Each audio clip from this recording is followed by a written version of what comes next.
องขับรถมาตามมานี่เนาะก็คือว่ามื้อนี้ก็เคลียร์จบเนาะพี่น้องก็เคลียร์จบแล้วมื้อนี้ก็คือเพิ่นมาเคลียร์กับเจ้าของเฮือนมื้อนี้ที่ว่าเล็กเนาะลูกน้องของเลล่าเลยเนาะได้เกิดอุบัติเหตุนะรถเสียหลักตำมันเสาเฮือนเพิ่นเมื่อวานนี่เนาะตอนประมาณ4 โมง 5 โมงแรงวานนี่เนาะพี่น้องคือว่าจบเนาะพี่น้องคือว่า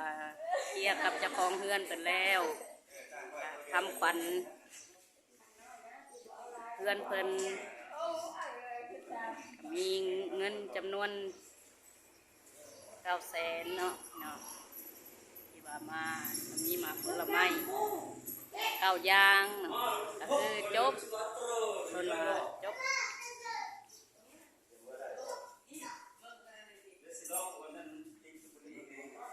ว่าเมื่อวานนี่แหละที่เกิดเสียหลักของน้องเคลียร์คือว่าจบนี้เนาะฝากกดไลค์กดแชร์กดติดตามกดเป็นกำลังใจให้เลล่าในเด้อเพราะว่าเป็นลูกน้องของเลล่าเองนี่แหละที่ว่าเกิดอุบัติเหตุเมื่อวานนี่เนาะ